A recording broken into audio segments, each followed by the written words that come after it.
KGF के पहले part से ही दर्शकों को इसके सीक्वल का बेसब्री से इंतजार था। हाल ही में इसका सीक्वल केजीएफ चैप्टर 2 रिलीज हुआ है। यह फिल्म रिकॉर्ड बना रही है। अब तक इस फिल्म ने 200 करोड़ रुपए का बिजनेस किया है। भारत की सबसे मशहूर सोने की खदान कोलार गोल्ड फील्ड पर बनी फिल्म केजीएफ की कहानी के अलावा कुछ इंटरेस्टिंग बातों पर आज की इस वीडियो में हम बात करेंगे। तो फिर सलाम, नमस्ते, सत श्री अकाल। आप देख रहे हैं द पर्सपेक्टिव हिंदी।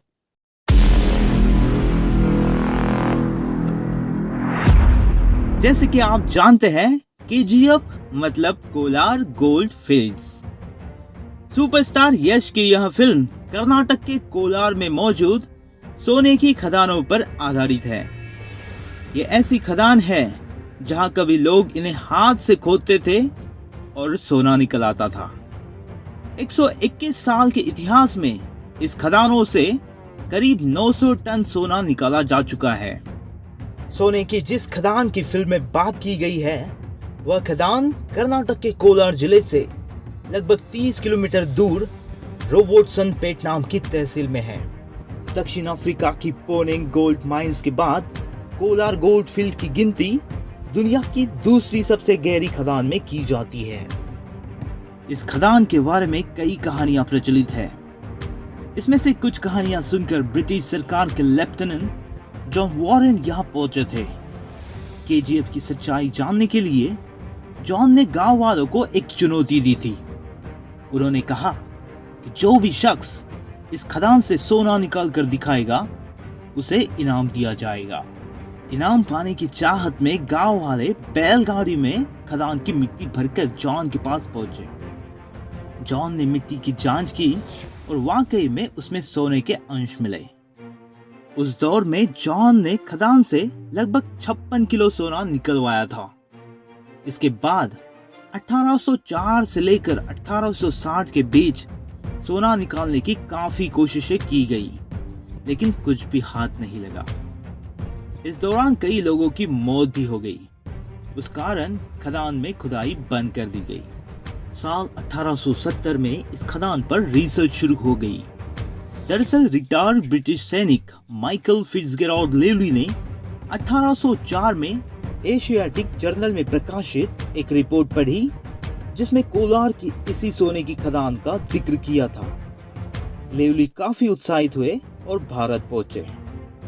उन्होंने खदान के लगभग 100 किलोमीटर के दायरे में सफर किया और उन जगह को चिन्हित किया जहां सोना मिल सकता है। नतीजा, वो सोने की भंडार वाली जगह खोजने में सफल हो गए। पहली सफलता के बाद जॉन ने 1873 में मैसूर के महाराज से खनन के लिए लाइसेंस जारी करने की अनुमति मांगी। महाराज ने 2 फरवरी 1875 को लाइसेंस जारी किया।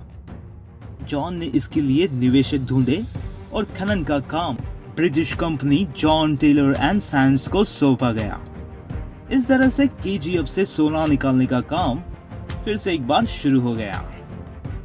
मीडिया रिपोर्ट के मुताबिक उस दौर में भारत में जितना भी सोना निकाला जाता था, उसका 95% सोना इसी केजीएफ से आता था। इस तरह से भारत सोना पैदा करने के मामले में छठे पायदान पर पहुंच गया था।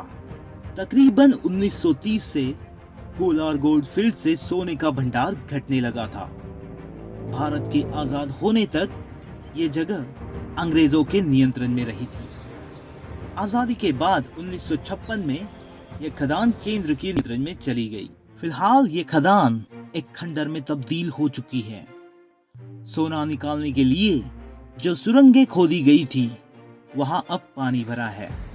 एक्सपर्ट का कहना है कि केजीएफ में आज भी सोना है, लेकिन खदान के आजकल जो हालात है, उससे तो साफ है कि जितना भी सोना यहाँ है, उससे ज्यादा लागत तो उससे बाहर निकलने में लग जाएगी। आज के इस वीडियो में बस इतना ही दोस्तों। उम्मीद है, आशा है कि आज का ये वीडियो आपको इन्फॉर्मेटिव जरूर लगा होगा।